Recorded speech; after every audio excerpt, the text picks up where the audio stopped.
Eu queria convidá-los a abrir as suas Bíblias na carta de Paulo aos Romanos, no capítulo de número 12. Carta de Paulo aos Romanos, capítulo de número 12. A partir do verso 1. Diz assim o texto: Portanto, caros irmãos, rogo-vos pelas misericórdias de Deus, que apresenteis o vosso corpo como um sacrifício vivo, santo e agradável a Deus, que é o vosso culto racional. E não vos amoldeis ao sistema deste mundo, mas sede transformados pela renovação das vossas mentes, para que experimenteis qual seja a boa, agradável e perfeita vontade de Deus. Que o Senhor mesmo aplique essa palavra ao nosso coração e nos dê entendimento da verdade, para que, compreendendo-a, possamos colocá-la em prática na vida. O homem é aquilo que pensa no decorrer do dia. A frase do filósofo americano Ralph Emerson, escritor, pensador do século XIX. De fato, você é aquilo que você pensa. Você é o resultado da matriz de valores, de conteúdos, de crenças, de princípios, de convicções, de experiências que você guardou e por elas você vive, você escolhe, você planeja, você toma iniciativas, você é o que você pensa.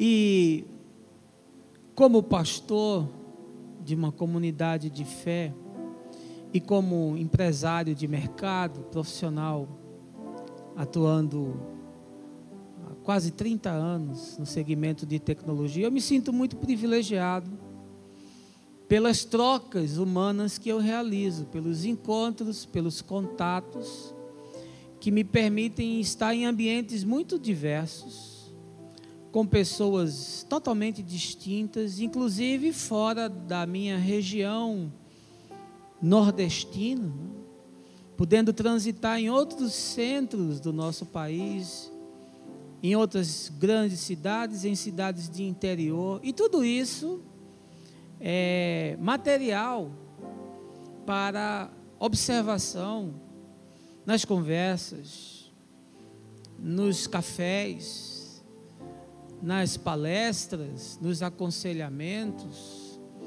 e não só de forma presencial, mas também de forma virtual. As redes sociais hoje facilitam muito essas trocas, inclusive com pessoas fora do Brasil, com as quais eu mantenho relacionamento constante. Sexta-feira, Belém estava lá no escritório conversando com uma amiga nossa lá de Frankfurt, na Alemanha, que vai inclusive estar visitando o Brasil nos próximos dias. Estavam compartilhando assuntos da fé. Portanto, você tem essa possibilidade. E o que é que eu percebo, sobretudo analisando como pastor, o que vem acontecendo no meio cristão? Eu percebo um desencontro completo daquilo que as pessoas creem, daquilo que elas pensam, dos valores que elas acumularam e das convicções que elas abrigaram no coração, da realidade da vida e da realidade da fé. Eu percebo nessas conversas crenças absurdas, que são introjetadas e que passam a fazer parte da experiência e da espiritualidade das pessoas. batalhas espirituais, gente lutando com demônios e com seres imaginários, com potestades espirituais, sem sequer saber quais são essas dimensões e quais são essas aplicações. Pessoas acreditando em maldições hereditárias, fazendo mapeamentos genealógicos, caçando fantasmas, impressionadas e sendo manipuladas e sendo induzidas ao erro. Pessoas que demonizam tudo e veem o diabo presente em todas as situações do cotidiano. Eu, aliás, coloquei uma frase essa semana no Facebook, que o lugar onde o diabo é mais cultuado é na igreja, para nossa tristeza. Rituais sincréticos de todo tipo, bizarrices sendo feitas em nome de Deus, as pessoas fazendo culto ao clero, endeusando líderes, pastores, bispos, apóstolos, uma expoliação financeira como nunca talvez tenha sido visto antes, igrejas mais parecendo empresas, pessoas sendo oprimidas e manipuladas para esvaziarem as suas carteiras em função de uma barganha com o sagrado. Eu tenho visto essas coisas. Eu vejo os vícios religiosos que se desenvolveram e que eu denomino de comportamentos desviantes. Pessoas se sentindo proibidas de fazer tudo. Não pode jogar, não pode beber, não pode fumar, não pode transar, não pode se divorciar, não pode ir na festa, não pode ir no show, não pode nada. Parece uma geração de crianças que não conseguem fazer escolhas, que não conseguem ser temperantes, que não conseguem ser ponderadas, que não conseguem ser equilibradas. E isso vai gerando um vício psicológico que leva o indivíduo a viver numa prisão que não tem grade. E obviamente isso tem desdobramentos terríveis para a alma. E isso influencia a psique. Você conversa com pessoas que fazem parte de círculos religiosos e você percebe o desencontro da conversa. Parece que o sujeito foi sacado da vida. Parece que ele não faz parte das dinâmicas do mundo real. A linguagem é impregnada de chavões. Os pensamentos são todos deturpados, as convicções estão embaçadas. E por isso também não é difícil encontrar gente muito doente nesse meio. Aliás, a igreja é um dos lugares mais insalubres que eu conheço. E é enfermidade de todo tipo, daquelas que aparecem e daquelas que não aparecem. Do sujeito estar doente e não perceber que está doente, está desenvolvendo síndrome de todo tipo, fanatismo religioso, delírio religioso. Gente que desenvolveu depressão em função do estilo de vida que abraçou, na convicção de que está servindo a Deus. Pânico. São coisas que eu encontro aqui e ali e cada vez mais de forma recorrente. Doenças psicossomáticas, gente com afta, a boca estourando, gente com úlcera, gente sem dormir, gente dependendo de medicamento, e fica uma fé contraditória, porque a experiência do sagrado é para pacificar o indivíduo, é para sarar o indivíduo, é para aquietar o indivíduo frente ao mundo louco que nós vivemos. E aí parece que essa experiência adoece mais a pessoa, afunda mais a pessoa, esmaga mais a pessoa. E obviamente essa não é a proposta do Evangelho. As pessoas travam.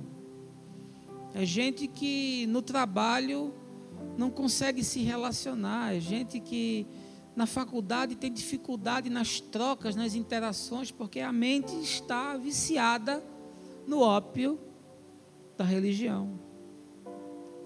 Outra coisa que eu percebo é o que eu chamo de cultura de consumo do sagrado.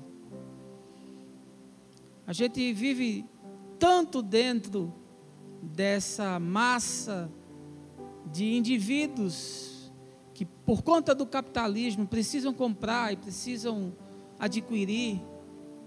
O pensador e sociólogo Zygmunt Baunt diz uma frase de Descartes que é: consumo, logo existo. E aí as pessoas querem consumir o sagrado.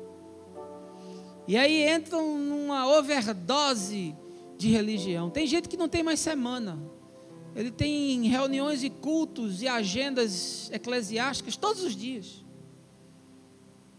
pensando que talvez pelo excesso de busca ele vai equilibrar questões outras, como se Deus se sentisse obrigado a lhe atender às demandas e lhe equalizar os dramas existenciais em função do seu serviço. É um Deus personalizável, é uma entidade sagrada, escravizada e performática para atender ao consumo.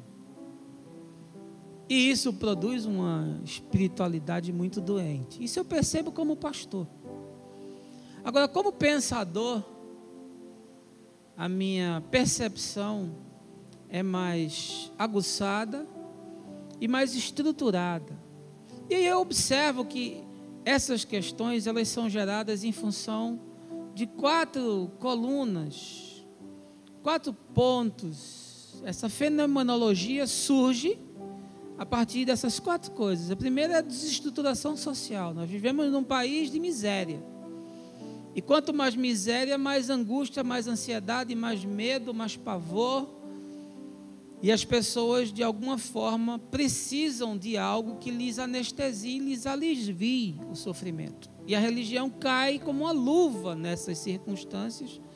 Por isso, as denominações que mais crescem são aquelas que mais atendem bolsões de pobreza, onde, obviamente, a capacidade de entendimento, de percepção, de discernimento, de manipulação é diminuída. A miséria é um ambiente propício para que a religião nade de braçada. Segunda coisa, uma ignorância endêmica. Nós percebemos nos grupos religiosos um total desconhecimento da Escritura. E se fosse só da Escritura, seria um trágico, mas um trágico que se pode corrigir, mas um total desconhecimento de tudo. De história. As pessoas estão desculturadas. É uma ignorância generalizada. E isso você encontra do adolescente ao ancião. É um amontoado de gente que engole tudo que lhes é ofertado. Terceiro problema é o misticismo que está impregnado na nossa cultura. Nós somos um povo de herança indígena e africana do ponto de vista de cultos religiosos e de um catolicismo ibérico. E a mistura disso, obviamente, produziu uma série de crenças que determinam que na nossa cultura religiosa o espetacular tem que acontecer. O espantoso, o sobrenatural, o não racionalizável, o extraordinário, é uma dependência da apoteose. E a quarta coisa que eu chamo da sociedade de conveniência. Um fenômeno que não é brasileiro, mas é contemporâneo, chamado self-made religion. É um Deus feito para atender às suas conveniências. É um Deus comoditizado. E para esse Deus comoditizado, você escolhe aquilo que você quer. Você vai na igreja que você quer, ouvir o pregador que você quer, você estabelece quais são as suas demandas e Deus tem que lhe atender a esses ditames. Eu me lembrei essa semana de um livro de Platão que eu li há bastante tempo atrás, mas que tem um caso clássico chamado O Mito da Caverna. O livro é A República, que fala sobre a teoria do conhecimento. E o que é esse mito da caverna? Eu vou explicar para você, porque tem tudo a ver com o que está acontecendo nos nossos dias, e aí vai ficar mais simples. O mito da caverna é o seguinte: um grupo de indivíduos que desde sempre está escravizado dentro de uma caverna. Eles estão amarrados uns aos outros, sentados, e na sua frente tem uma parede. Nessa parede são projetadas imagens de estátuas. Estátuas de homens, estátuas de animais, estátuas de plantas, de objetos da natureza. E essas sombras são projetadas através de uma fogueira que fica atrás deles. Portanto, toda percepção que eles têm da realidade são aquelas sombras. E eles começam a dar nomes àquilo. Inclusive as combinações de planta com objeto, de homem com animal, de animal com objeto. E eles começam a acreditar que de fato as coisas são daquele jeito. Mas o que acontece? Um belo dia, um daqueles indivíduos que nunca havia visto o mundo real, que nunca havia saído daquela caverna, que tudo que conhecia era aquelas sombras que eram projetadas, ele se solta. E aí ele sai de dentro da caverna. E enquanto ele está saindo, ele percebe não só aquela fogueira, mas percebe aquelas estátuas e vê que aquilo não é real, que aquilo é um molde, que aquilo é um arquétipo. E aí ele, quando chega do lado de fora, fica encandecido pela luz do sol e não consegue enxergar. Os seus olhos não estão adaptados à realidade e às dinâmicas da vida. Ele passa um tempo para se adaptar.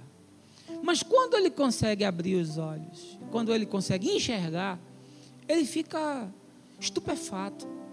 Porque aí ele vê os homens como os homens são. Ele vê os animais como os animais são. Ele vê a natureza, as flores, os pássaros, os rios, as frutas como elas são. E ele fica louco. Ele diz: olha, eu estava vivendo um sonho. Eu quero voltar lá e quero libertar os meus amigos que estão presos. Quero dizer para eles que nada daquilo que eles estão vendo é real. E aí ele volta para a caverna. E sabe o que acontece? Quando ele conta aos amigos a sua experiência, os amigos dizem que ele está louco, que ele ficou ensandecido, que o fato de ter saído daquela prisão, daquele lugar aparentemente seguro, confortável, protegido, desarticulou completamente o seu pensamento e as suas ideias, a ponto de que ele, insistindo em convencer os amigos a saírem da caverna, eles dizem: olha, se você continuar falando isso, a gente vai lhe matar. Pois bem, essa história simples que Platão escreveu há 2.300 anos atrás, aproximadamente, ela explica muito bem o que está acontecendo hoje dentro da igreja, no mundo cristão, entre os evangélicos. A caverna nada mais é, meus irmãos, do que a igreja. A igreja é a caverna. As pessoas vivem nas sombras, travadas, cerceadas, dogmatizadas, serializadas. As figuras que são projetadas na parede, que fica todo mundo vendo, são o que eu chamo de arquétipos, que são os personagens das Escrituras. Perceba que você vai nas comunidades e o que você menos ouve falar é de Jesus. O sujeito prega de Moisés, das conquistas de Davi, da fé de Abraão, da ousadia de Elias, da fragilidade, mas da convicção e do quebrantamento de Jeremias. O sujeito fala da tenacidade de Paulo, do arrojo de Pedro, do amor de João, de Jefité, e fala de Sansão, e fala dos heróis da fé, mas ninguém fala de Jesus. São os arquétipos projetados, são os modelos que nós acabamos copiando. E quem são aqueles indivíduos acorrentados? São os crentes, sentados nos bancos das igrejas, presos, amordaçados. E o que é que os prende? São as doutrinas,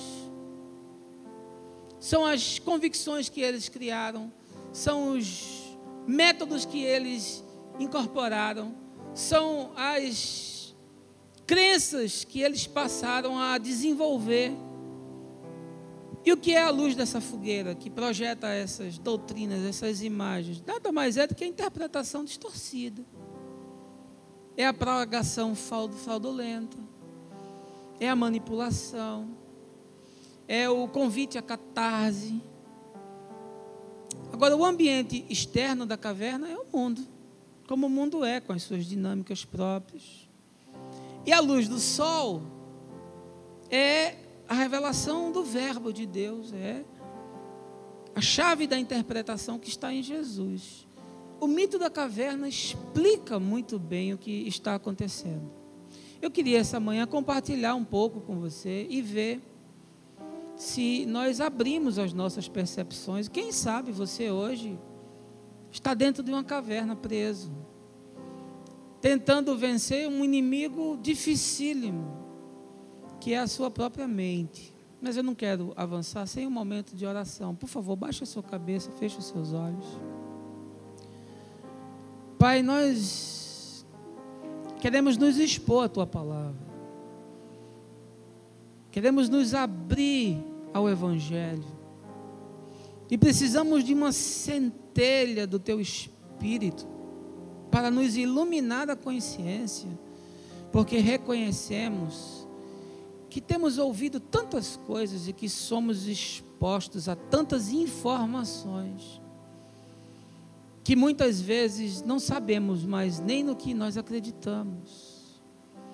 Não raras vezes nós recebemos conceitos e os tornamos verdade absoluta, sem sequer questioná-los. Muitas das nossas convicções podem estar totalmente infundadas. Muito daquilo que nós colocamos como ideal de vida pode não ser o teu desejo e a tua vontade. Portanto, essa manhã, Senhor, não só para os que aqui estão, mas para todos os que me ouvirem, através do teu Espírito, amolece o coração e aguça o entendimento para a prática da justiça e da verdade, no nome de Jesus. Amém. Gente boa de Deus, esse texto que nós lemos da carta aos Romanos, apesar de muito curto, é muito rico. Eu poderia, se tivesse tempo, talvez escrever 2 ou 3 livros só desse conteúdo que está aqui. Mas eu queria contextualizar um pouco você, para você entender em que circunstâncias Paulo afirmou aquilo que nós lemos. E eu quero já de antemão lhe dar uma dica. Toda vez que você estiver lendo qualquer texto das Escrituras, não faça uma leitura irresponsável, desassociada do contexto. Tente fazer um estudo mínimo de quem escreveu aquela carta, em que tempo foi escrita e qual é a ambiência que o texto se encontra. Sem isso, você já está cometendo um assassinato grave do ponto de vista da interpretação. Algumas Bíblias, inclusive, na primeira folha de cada livro, traz um pequeno resumo daquele livro. Faça uma leitura, já é um início, já é um passo para que você não faça uma avaliação totalmente desencontrada. Por isso eu quero lhe situar. A Epístola aos Romanos, ela foi escrita quando Paulo estava na cidade de Corinto, cidade que nós estivemos lá e visitamos as suas ruínas, cidade próspera. E os estudiosos afirmam que ela deve ter sido escrita mais ou menos ali no ano 57. Paulo estava se preparando para ir para Jerusalém. Ele já estava na sua segunda viagem missionária. Ele havia recolhido donativos, ofertas, que iria levar para Jerusalém, para a igreja que estava passando necessidade.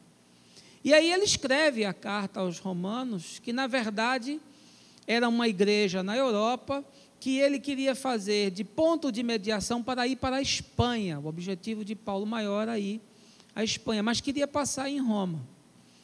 Roma é o centro do mundo daqueles dias. Roma é a Nova York daqueles dias, é uma grande metrópole.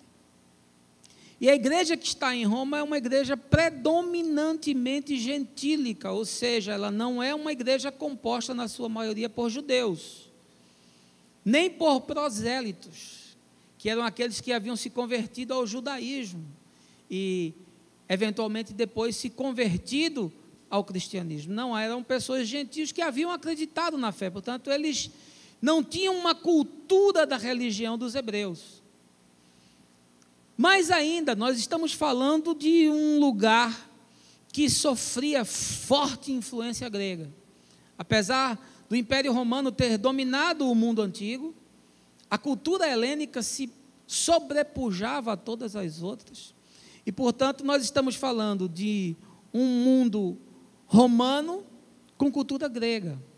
Aliás, esse tripé é importante para você entender muitas coisas do Novo Testamento. Nós estamos vivendo num mundo, no contexto do Novo Testamento, de lei romana, filosofia grega e ética judaica. Esse tripé constitui aquele mundo. Pois bem, o mundo romano, ele se tornou um reprodutor de quase todas as coisas importantes que nós temos como influência hoje. Até os nossos dias, o Ocidente foi muito influenciado pelo Império Romano e, consequentemente, pela cultura grega. Nós herdamos dos romanos, por exemplo, a estrutura política. Nós herdamos do romano as leis. Nós temos como legado a língua.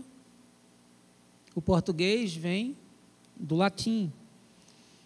Temos muita influência da cultura. Temos influência na arquitetura, temos influência na literatura, temos influência na administração, temos influência nos esportes, temos influência nos grandes eventos de entretenimento de massa. Portanto, nós estamos falando de uma sociedade extremamente desenvolvida, de uma cidade fervilhando. Nós estamos falando de um lugar onde você tinha acesso a muita cultura, a muito conhecimento e a muito entretenimento. Os romanos estavam amplamente influenciados pela filosofia hedonista grega, aquele culto ao prazer, aquela busca da satisfação, pelas doutrinas de Epicuro, de satisfação da carne, dos prazeres, por isso tantas orgias, tanto bacanal. É dentro dessa ambiência que essa igreja surge. E é uma igreja que surge, na sua grande maioria, formada por gentios. É gente que não tem como herança a fé dos hebreus. É gente que não tem como herança a cultura do sacrifício, do culto, do templo, do sábado, dos mandamentos, nada disso. A cultura deles, ao contrário, é uma cultura politeísta. Os deuses romanos são réplicas dos deuses gregos, com outros nomes. Portanto, é dentro dessa ambiência que essa comunidade está, e é para essa gente que Paulo escreve. Talvez por conta disso, esse seja o tratado de Paulo mais profundo. Romanos é, sem dúvida alguma, a carta mais densa de Paulo, falando sobre justificação pela fé, que é o tema central da carta. E é uma carta que somente Calbart, dos que aqui eu estou podendo trazer à memória, escreveu um comentário com mais de 500 páginas, de 16 capítulos. Então, além de muitos outros que escreveram sobre Romanos, e é lendo Romanos que Lutero tem a sua grande revelação sobre os desafios da proposta de uma reforma na igreja. Portanto, é dentro desse contexto que Paulo está escrevendo. Aí eu me lembrei de René Descartes, filósofo francês, considerado o pai da filosofia moderna, que disse aquela frase extraordinária: penso, logo existo. Cogito ergo sum. Penso, logo existo. De fato, a existência é uma consequência do pensamento. você realmente é aquilo que você pensa. E quando aquilo que você pensa se torna dogma, se torna verdade absoluta e inquestionável, e quando esse dogma diz respeito ao sagrado, aí nós temos uma coisa inamovível, nós temos uma existência calcificada, nós temos uma mente sólida. Isso, obviamente, se os conceitos que foram depositados estiverem corretos, vai produzir paz, bem e saúde. Mas se eles estiverem equivocados, vai produzir doença e morte. E a minha percepção é que muito daquilo que as pessoas creem, para não dizer quase tudo, foi colocado de maneira equivocada na consciência. Em função de tudo isso que eu venho explanando para vocês, e depois vocês podem me pegar a mensagem que vai ser reproduzida e analisar isso com mais cuidado e com mais profundidade. Mas eu queria lhe fazer uma pergunta essa manhã, e queria fazer uma pergunta para você que está me assistindo. Qual é a sua convicção de que aquilo que você está dizendo está correto? O que lhe garante que aquilo que você crê é a expressão da verdade? É porque o pastor disse? É porque a igreja que você frequenta assim o faz? Quem disse que as práticas que você está desenvolvendo são práticas conforme o Evangelho? Quem garante que a consciência espiritual que você desenvolveu é a consciência espiritual conforme a mente de Jesus? Quem lhe garante isso? Aí você talvez possa me afirmar, poxa, mas eu não estudei teologia. Mas não é preciso estudar teologia para você construir essa matriz. E com isso eu não estou dizendo que o estudo da teologia não se aproveita para nada. Claro que se aproveita. Mas para tal, a teologia terá pouca influência. O que eu quero lhe demonstrar com esse texto essa manhã são duas aplicações que são simples e que podem lhe ajudar imensamente daqui para frente e que talvez possam lhe esclarecer essa manhã alguns desvios e alguns equívocos que provocam outros desvios e outros equívocos, e isso vai se adensando numa espiral que tem como consequência última a produção de uma espiritualidade totalmente desfocada e descentrada. Olha, meus irmãos, para meu alarde e para o meu terror, eu lhe digo que mais de 90% das pessoas com as quais eu converso e que tenho a oportunidade de aconselhar, elas têm uma fé completamente desfocada. E eu lhe diria que a grande maioria dos conceitos que eles introjetaram e pelos quais vivem estão equivocados. E isso é uma tristeza muito grande, porque não raro eu encontro gente que me diz assim: eu perdi a minha vida. Não raro eu encontro gente que diz assim: eu vivi anos escravizado por isso. Não raro eu encontro pessoas que me falam: olha, o senhor não tem ideia, pastor, de como isso me fez mal, de como isso me adoeceu. E tanto mais tempo elas passaram dentro das estruturas eclesiásticas, mais a doença se aprofundou. E é muito triste você ver isso, porque você sabe que esse problema não tem solução a curto prazo. Talvez nem a médio prazo.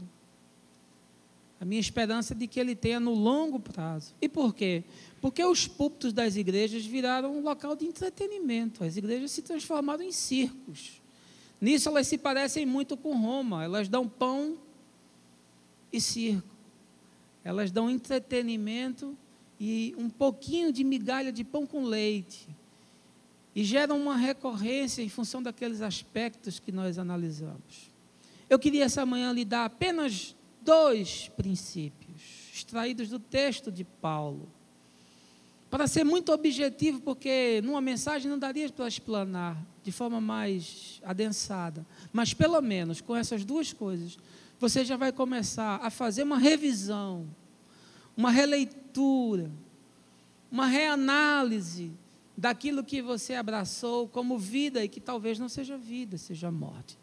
A primeira coisa que eu quero lhe dizer é que a proposta do Evangelho tem a ver com uma nova dinâmica para a vida. Veja aí, capítulo 12, verso 1, eu vou extrair tudo do texto.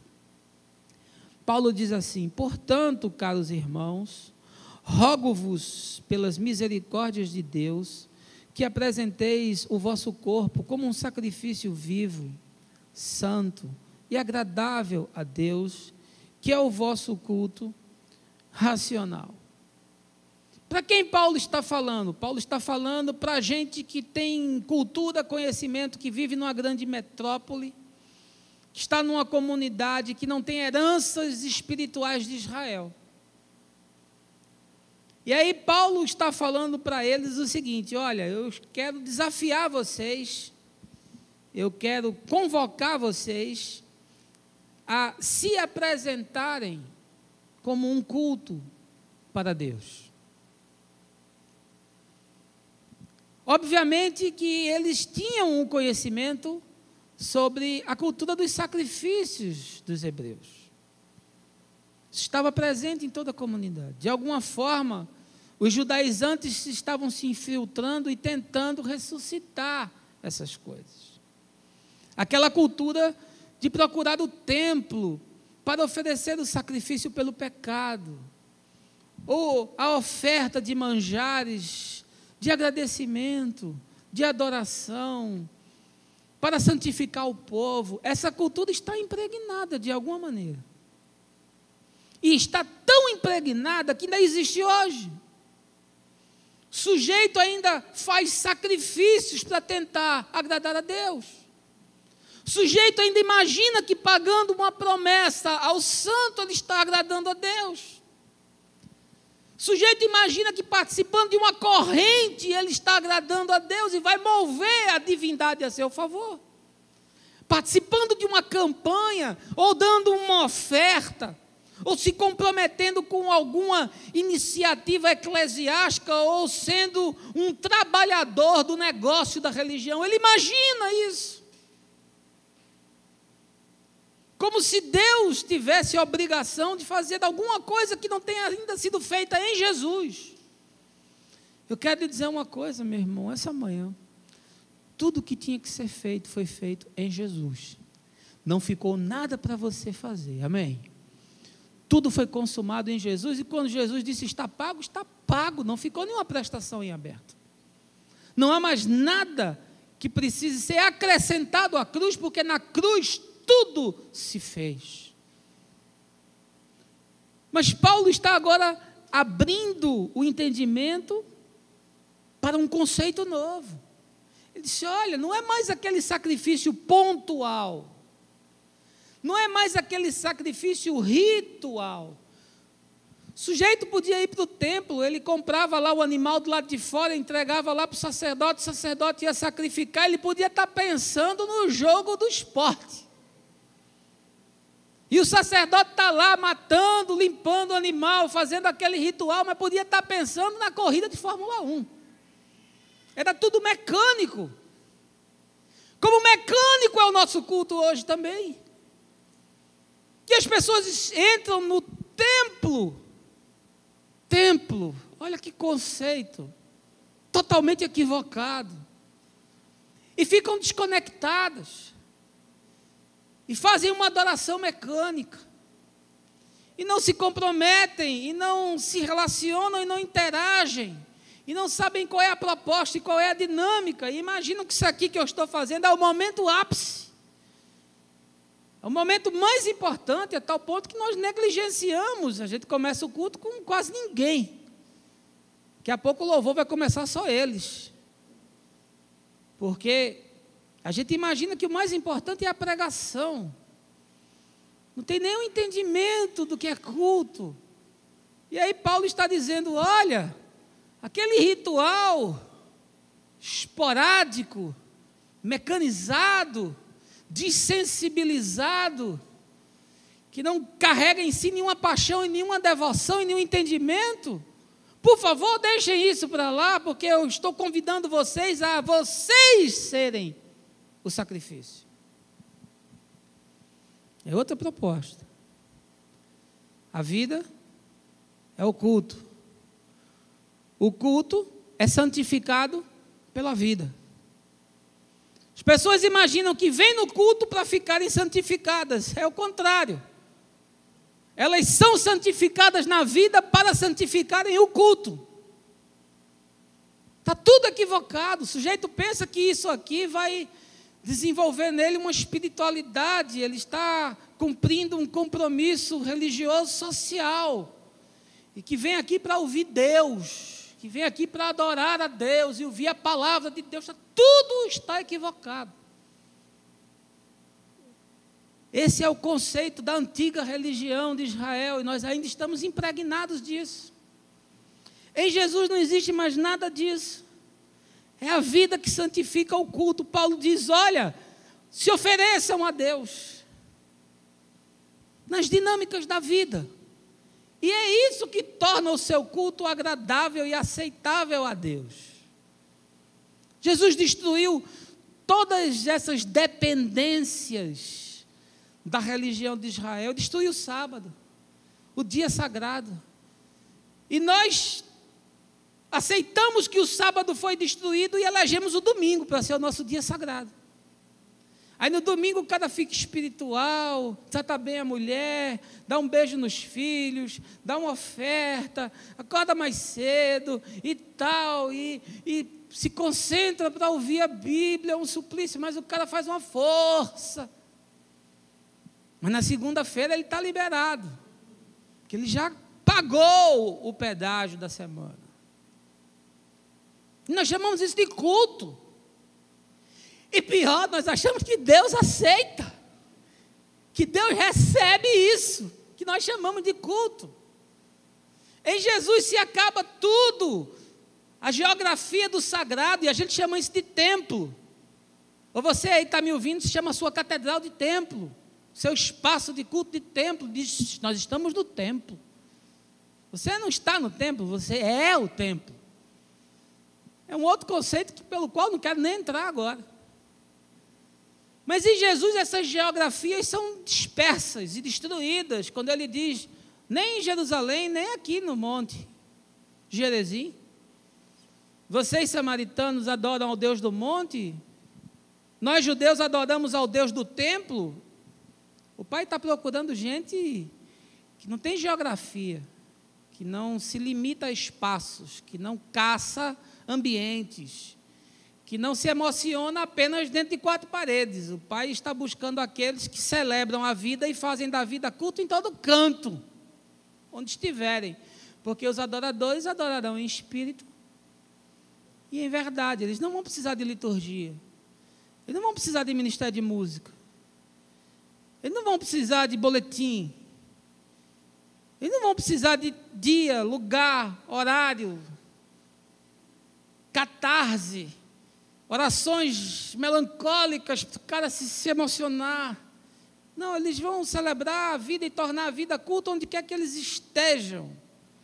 Por isso que Paulo diz, apresentem os corpos de vocês como um sacrifício vivo, santo e agradável a Deus. Ou seja, ele convida a mim e a você a tirarmos a nossa espiritualidade de um local, de um dia, de um espaço e de um roteiro, e diz assim, olha, encarna isso todo dia, toda hora, em todo canto onde você esteja. Faz o teu culto no campo de futebol, para que ninguém pegue uma privada e atire lá de cima e mate o sujeito. E capaz de ter gente que ficou aplaudindo isso. Faz do teu culto a tua convivência na universidade. Faz o teu culto o teu ambiente de trabalho. Olha como isso muda tudo, meu amigo. Isso muda a vida, faz assim no eixo, ó. Vida de cabeça para baixo. Porque a sua espiritualidade não vai ser uma coisa mecânica, restrita a um roteiro, a um dia, a um espaço. A sua espiritualidade vai vazar de você em todo canto, e você vai ser uma pessoa só.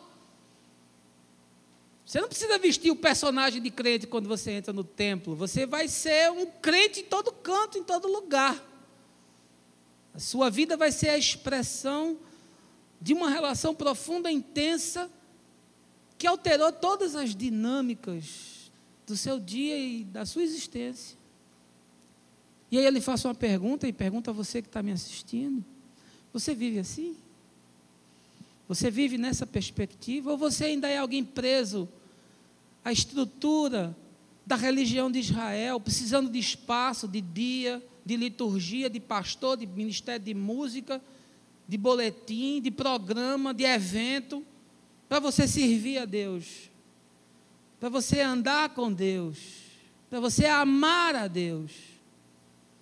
Veja como as coisas estão equivocadas, meus irmãos. Venderam para vocês um peixe que não é o peixe de Jesus. A proposta do Evangelho é outra coisa. E aqui, de forma muito resumida e muito objetiva, apenas elucidando 2 pontos muito objetivos dentro dessa ambiência que eu trouxe, para você abrir a sua cabeça e parar de enxergar sombra, parar de olhar para arquétipo de coisas que não são, preso dentro de uma caverna igreja, acorrentado por doutrinas perversas e loucas, alienado e vivendo como se Deus estivesse se agradando disso. E não está. E não é isso que Deus deseja. Deus deseja que você quebre as correntes, saia da caverna igreja e vá para o mundo. Viver a proposta da vida e do Evangelho, sendo sal e dando sabor à vida para os que estão lá fora e enxergando as coisas como as coisas são. Essa é a proposta. E por que Paulo diz que o culto é racional? E a palavra do grego que está usada aqui na tradução é lógicos. Por que o culto é racional? Porque eu preciso entender o que eu estou fazendo. Porque eu preciso compreender o que eu estou fazendo. A fé, quando se torna uma expressão de algo que eu não entendo, ela se torna uma manifestação robotizada. E o que é que você mais vê? Você vê um bando de robô dentro da igreja. Um diz aleluia, todo diz aleluia. Um diz glória a Deus, todos dizem glória a Deus. Não é assim? Todo mundo faz de um jeito, mas se o cara fizer de um jeito diferente, ele é um desviado. Não, fulano está desviado. Por quê? Não, porque todo mundo faz assim, ele está fazendo assim. Ó. Ninguém vai para a boate, mas ele vai para a boate, então ele é desviado. Ó, ninguém fuma, mas ele fuma, então ele é réu do inferno. Mas porque ele fuma? É. E você que toma Coca-Cola não é também réu do inferno?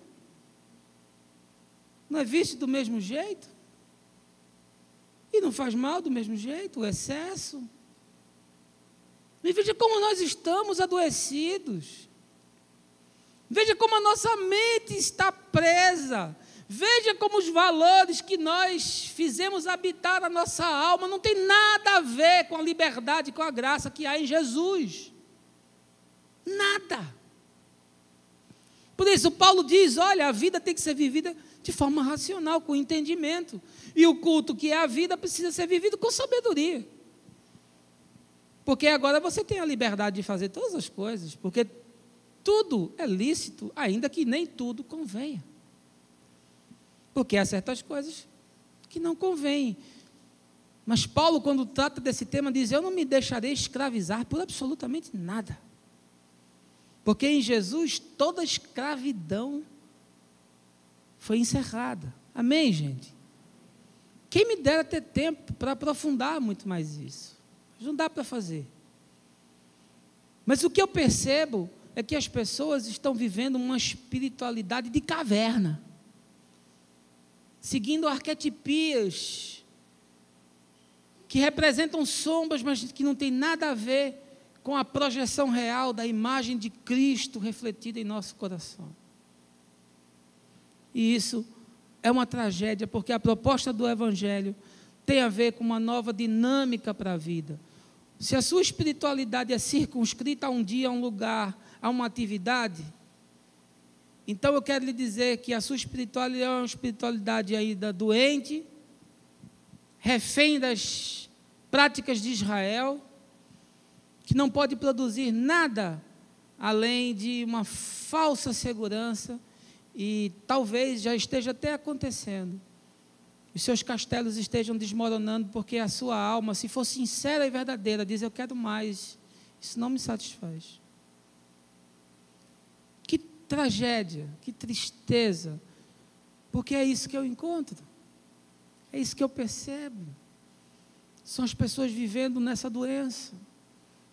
E quando você tenta libertá-las, e quando você abre a palavra e você as convida a uma reflexão sincera, profunda, verdadeira, quando vocês as chamam ao Evangelho, elas dizem: não quero, eu quero viver na caverna, eu não quero ver a luz, não me mostra isso, por favor, eu aprendi assim, eu quero continuar vivendo assim. Não tem nem a iniciativa de abrir um pouco o foco da lente que percebe a vida, para dizer: poxa, mas será que isso não pode ser assim desse outro jeito? Será que eu não posso ver assim desse outro ângulo? Será que só pode ser dessa maneira? Porque eu aprendi assim. E se você aprendeu errado?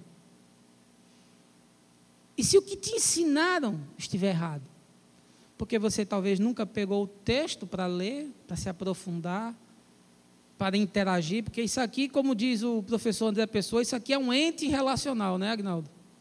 Isso aqui é um ente relacional. O texto é vivo. E ele interage. Mas se você não lê, você vai ter que ler a partir dos óculos, das lentes de uma outra pessoa. E a sua interpretação não é sua, é dela. E quem lhe garante que o que ela interpretou está correto? E quem lhe garante que o que eu estou interpretando está correto? Eu não quero me colocar aqui como uma chave hermenêutica de nada, não. Quem lhe garante que o que eu estou dizendo é a verdade? A única verdade que você pode tomar como verdade absoluta em tudo que eu estou dizendo é que você deve, você mesmo, procurar a verdade. E aí você confere se o que eu estou falando está de acordo com a verdade. Aí sim. Tenho esperança que você encontre isso. A segunda coisa que eu quero lhe dizer está no verso 2. É que a proposta do Evangelho tem a ver com uma nova matriz de valores. Primeira coisa, tem a ver com uma nova dinâmica de vida. Segunda coisa, tem a ver com uma nova matriz de valores. Veja o verso 2. E não vos amoldeis ao sistema deste mundo, mas sede transformados pela renovação da vossa mente, para que experimenteis qual seja a boa, agradável e perfeita vontade de Deus. Paulo está dizendo o seguinte: olha, vocês precisam ter agora uma nova matriz de valores. A cognição de vocês precisa ter novos conteúdos. E por que Paulo está dizendo isso? Porque essa gente está em Roma. Eles não estão numa cidadezinha do interior lá, com uma influência cultural bem menor, mais insignificante. Não, eles estão em Roma. É em Roma onde as coisas acontecem. Roma é o Rio de Janeiro. Roma é Amsterdã. Roma é Milão. Roma é Nova York. Roma é Paris. Roma é Istambul. Nós estamos falando de grandes centros com grande influência cultural, inclusive multicultural, com influências religiosas das mais diversas, com prazeres acessíveis e facilmente manipuláveis, com uma influência filosófica enorme, intelectual e cultural disponível.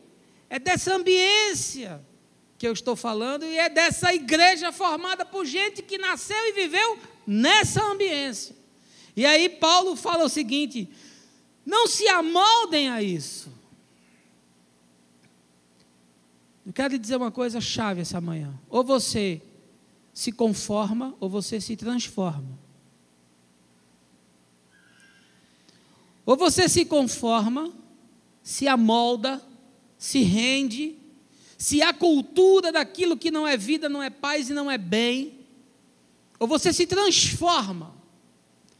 Mas o problema é que você não transforma você mesmo. Você não diz assim, eu vou mudar e muda. A transformação é um processo que acontece de dentro para fora. Não acontece de fora para dentro. Veja como a nossa espiritualidade é bizarra. Nós achamos que mudando o exterior, isso tem algum reflexo interior. Por isso, muitas comunidades de fé fazem dessa mudança exterior um dogma, uma doutrina de usos e costumes. O cara mudando a forma e a aparência, ficando com aquela cara de piedade e aquela esfinge opaca, aquela figura desfigurada, isso vai ter uma influência interna. Que equívoco! O lado de fora só muda quando muda o lado de dentro. Por isso Jesus disse, do seu interior fluirão rios de água viva. É do interior, de dentro. Ou você se conforma, ou você se transforma. E aí surge uma pergunta inevitável, você está conformado ou você está transformado? A sua espiritualidade é uma espiritualidade de conformação ou de transformação? Porque a transformação implica em busca e disciplina. A conformação não. Sabe como é que você se conforma? Tudo que eu digo você aceita. Tudo que um outro pregador disser você aceita. E pior ainda, se você ouvir 4, 5, 6, 8 ou 10, tudo que eles disserem você tenta de alguma forma juntar e cria uma fé Frankenstein. Porque não tem como harmonizar, por exemplo, teologia neopentecostal e teologia reformada, apesar de que eu não estou em nenhuma das duas. Mas é irreconciliável o negócio. Mas aí você ouve e não consegue discernir o que é o quê, aí você tenta juntar isso, aí você vai procurando os pontos de contato, se é que eles existem. Aí você junta, e aí você criou um monstro. E quanto mais gente você ouve, mais confusa a sua cabeça vai ficando. E que tristeza, como eu queria poupar vocês disso, meus irmãos. Como eu queria que vocês participassem de um pequeno grupo e fossem orientados e ensinados na verdade, e criassem vínculos e relacionamentos e não ficassem ouvindo aqui, ali. Ah, mas eu estou ouvindo fulano que ele é reconhecidamente uma pessoa respeitável. Pode até ser. Mas quanto mais gente você ouvir, mais confuso você vai ficar, porque você ainda não estabeleceu um lugar para você criar vínculos, ser ministrado e ministrar aos outros também. É uma tristeza. Nós fazemos de igreja terreiro. E achamos que indo a muitos terreiros e igreja, a gente vai se alimentar de muita coisa. Aí você vai ouvindo uma quantidade enorme de informação despejando na mente, e a sua mente vai ficando um baú de conteúdos desconexos. Aí você se torna um armazém de crenças infundadas e desencontradas, que não produz nada de objetivo para a vida. Ou você se conforma, ou você se transforma. O que Paulo está dizendo, olha, acaba com esse negócio de viver com essa cultura do sistema. Vocês estão em Roma, tem uma influência muito violenta sobre vocês, subliminar inclusive. Agora imagina, na época de Paulo não tinha rede social, não tinha internet, não tinha televisão, não tinha celular pitando WhatsApp, pli, pli, plu, plu, plu, chegando filme, imagem, texto, tudo, e você comendo aquele negócio. Outdoor, iPad, netbook, onde você está conectado e está recebendo informação. O cara está dormindo e o negócio fica lá, plim, plim, plim, plim, a noite todinha apitando, recebendo coisa, para ele de manhã já começar a comer aquele negócio. Imagina, Paulo não está falando nesse mundo, ele está falando num mundo sem nenhuma dessas possibilidades, e ainda assim ele está dizendo, cuidado, vocês recebem muita quantidade de influência e de informação, e isso vai moldar a cabeça de vocês. É isso que ele está falando. Inclusive do ponto de vista religioso, porque aquela é uma cultura politeísta de muitos deuses, tinha um Deus para tudo. Hoje não tem um Deus para tudo, é um único Deus, mas tem um culto para tudo. Você está com problema financeiro? Quinta-feira lá não sei aonde, culto dos quebrados. Está com problema no casamento? Terça-feira não sei aonde, culto dos solitários. Está com problema de saúde? Quarta-feira, não sei aonde, culto da cura. E aí você vai se tornando essa coxa de retalho, buscando uma divindade em cada lugar que opere conforme a agenda, porque Deus naquele dia cumpre a agenda. O Espírito Santo diz, qual é a agenda de hoje? O cara diz, hoje é libertação financeira, amém. Então hoje vamos só libertar os encarcerados do cartão de crédito. E você acredita nisso? Qual é a agenda de hoje? Não, hoje é para os adúlteros, então vamos corrigir os casamentos que estão desencontrados. E você acredita nisso? E assiste isso pela televisão, quando não pode se deslocar até o lugar. Ou você se conforma, ou você se transforma. E como transforma? Transforma mudando o que eu faço? Não. O que você faz é consequência do que você pensa. Aí o sujeito começa a mudar as ações. Aí o doutrinamento é o seguinte: pare de jogar, pare de beber, pare de fazer sexo, pare de fumar, pare de ir na boate, pare. O cara vai parando, ele vai cortando, e vira um monstro, ele fica assim. O que é que você é? Eu sou crente, aleluia. Jesus me salvou, estou tão feliz por isso. Olha a minha cara de alegria. Jesus é a solução. Você acha que as pessoas vão acreditar numa espiritualidade bizarra, maluca, desconcertante dessa? Mas é isso que nós fazemos, meus irmãos. Nós mudamos o que nós fazemos e não mudamos o que nós pensamos. E arrependimento é uma palavra que, na nossa tradução, perdeu totalmente o significado. Porque nós nos arrependemos, no nosso conceito, de coisas que nós fazemos. Eu me arrependo de uma coisa que eu fiz. Mas arrependimento na Bíblia não é isso, é outra coisa. O arrependimento não é a mudança do que eu faço, mas é a mudança da minha mente, do que eu penso.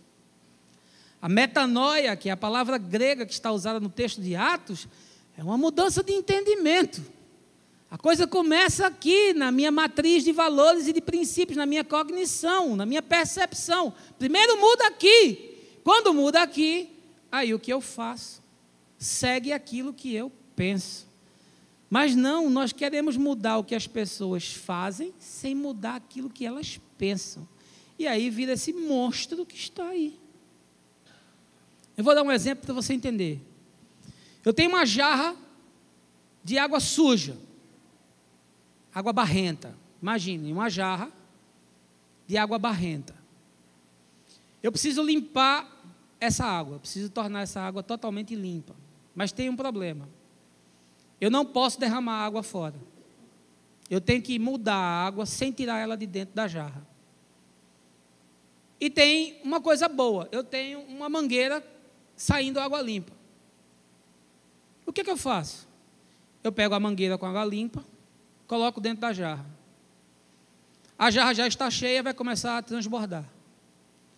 Vai saindo água limpa e água suja da jarra. Vai tendo um desperdício.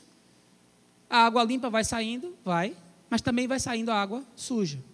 Com o tempo, como só continua entrando água limpa e não entra mais água suja, o que vai acontecendo com a água que vai ficar? Ela vai limpando, até que ela fica totalmente limpa. A sua mente está aí, eu não sei qual é o estrago que fizeram.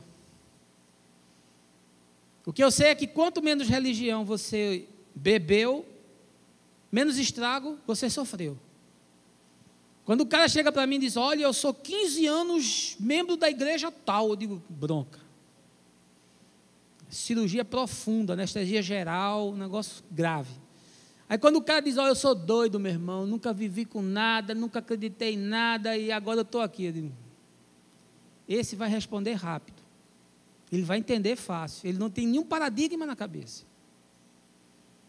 A mente dele está limpa. A água do jarro está pura. O que eu colocar aí vai nascer. O outro não. O outro vai começar a questionar. Se o batismo é por imersão, por aspersão ou por efusão. Se é de criança, se não é de criança. Se pode batizar adulto, se não pode. Se isso é templo, se isso não é templo. Se aqui é sagrado, se aqui não é sagrado. Ele vai começar a questionar tudo. O questionamento em si não é ruim. Mas a confusão mental dele é desastrosa. Você precisa de novos conteúdos. Você precisa de novos valores. E Paulo, que entendia muito bem disso, disse: olhem, vocês não se conformem com o sistema, não se amoldem ao sistema, não tragam a cultura do sistema para o novo padrão de vida. E isso pode ser sistema religioso também, viu? Mas transformem-se pela renovação da vossa mente. Mudem a matriz de valores. Quando você mudar a matriz de valores, é como se você tirasse um óculos que você vê tudo embaçado e botasse um óculos adaptado à sua visão. Lá em casa é engraçado, porque se Fabiana botar os meus óculos, ela continua não enxergando nada. E se eu botar os óculos dela, eu também não enxergo nada, porque a miopia dela é 6,5. E a minha é 2. Então ela bota o meu e não enxerga, porque a minha lente é muito fraca para ela. E eu boto o dela e não enxergo, porque a lente dela é muito forte para mim. Mas quando cada um coloca o seu óculos adaptado à sua visão, consegue perceber, ler e fazer as coisas. Você precisa trocar o óculos. Trocar o óculos é mudar a matriz de valores, é renovar a mente. É isso que Paulo fala. E para você renovar a sua mente, você precisa entender o Evangelho. O Evangelho é a chave. A chave para você entender a Escritura é o Evangelho. E o Evangelho é uma pessoa. E o seu nome é Jesus. Portanto, se Jesus for a chave de interpretação, como diz o nosso irmão Caio, a chave hermenêutica, você vai conseguir olhar para a Escritura e vai ver o que Jesus encarnou, o que Jesus não encarnou, o que Jesus viveu como dinâmica, o que Jesus não viveu, o que Jesus viveu como espiritualidade, o que Jesus não viveu. O que couber em Jesus, passa. O que não couber em Jesus, caducou. Virou história, virou letra. Mas não se aplica mais para a vida. Agora, libertar a mente é um processo. Quando eu botei a mangueira dentro da jarra, a água não ficou limpa da noite para o dia, não. Não foi assim, em 1 minuto ficou limpa, não. Demora, porque toda água suja tem que sair. Mas se o fluxo é contínuo e continua saindo água limpa, você continua limpando a mente. Agora, meu irmão, você vem aqui e bebe água limpa. Aí vai ali e bebe água limpa. Aí vai não sei aonde bebe água suja. Aí vai não sei aonde bebe água podre. Aí vai não sei aonde, aí bebe ácido muriático, não é nem água. Aí vai desgraçando tudo. Porque você não tem nem condições de ouvir ainda. Primeiro você tem condições de entender e ouvir. Para que aí você possa se expor a ouvir muita coisa e saber, isso é bom, isso não é bom, isso é vida, isso é morte, isso é mentira, isso é mito, isso é religião, isso é evangelho. Aí você sai separando. Mas enquanto isso não é possível, quanto mais você ouve, mais conflito você tem e mais confuso você fica.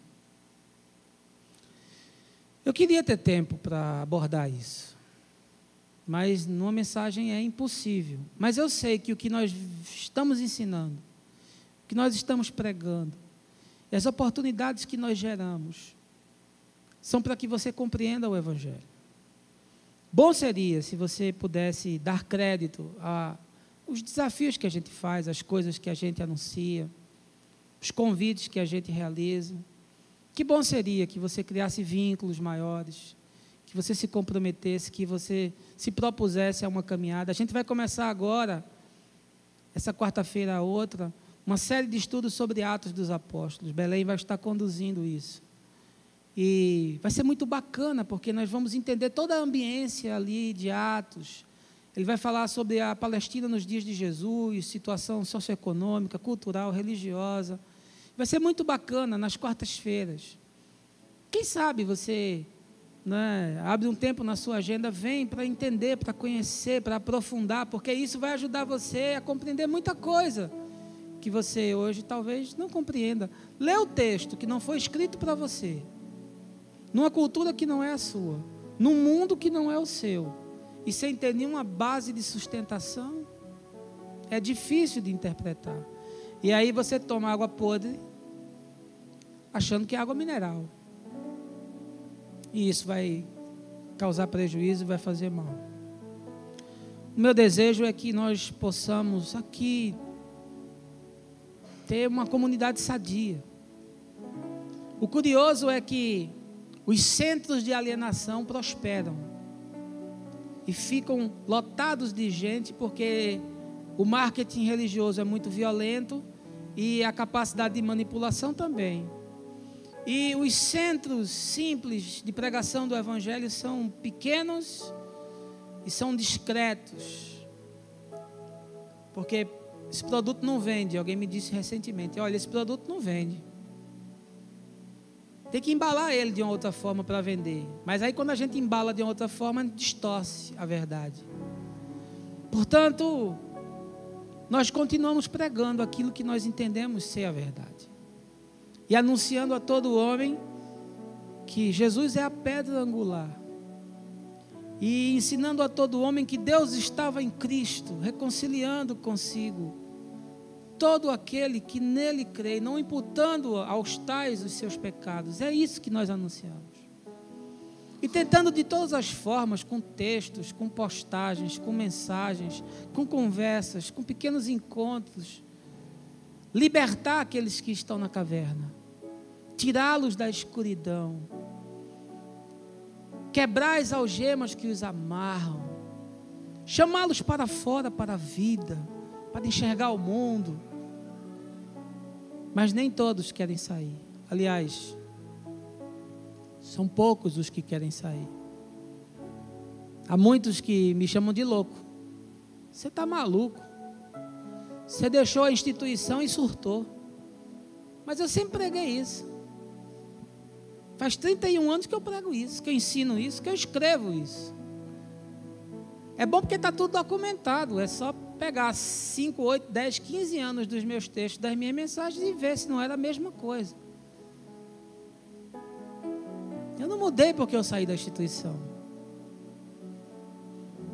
Não saí porque me decepcionei com a instituição, me choquei com a instituição. Não, eu sabia o que era a instituição, eu sempre soube. Mas houve um limite de tolerância meu, de convivência. E quando chegou no meu limite, acabou-se. Mas eu não mudei. O que eu estou pregando não mudou. O Evangelho continua sendo o mesmo. Seja eu mentiroso e seja o Evangelho verdadeiro. E se o que eu vos anuncio, o que eu vos ensino, não estiver conforme as Escrituras, por favor, me ajudem, me admoestem, me corrijam, me confrontem em amor. Mas se o que eu vos ensino é a verdade e é a salvação, então deem crédito para que vocês possam ser transformados e não conformados. Essa é a minha oração, esse é o meu desejo. Que Deus esteja abençoando você. Que Deus esteja derramando graça na sua vida. Que esse culto de hoje possa ter lhe trazido alívio, pacificação e que não se restrinja ao ambiente e à programação e ao tempo, mas que se torne culto lá fora. Que você continue o seu culto durante todo o dia e durante toda a semana. Que a vida seja o culto, porque é o viver que santifica esse culto. E que os conceitos, os valores, os princípios, as experiências da sua cognição sejam alterados para o Evangelho. Que você alimente a sua mente de paz, de graça, de misericórdia, de bondade, de mansidão, de domínio próprio, de entendimento, de generosidade, porque contra essas coisas não há nem lei nem os profetas.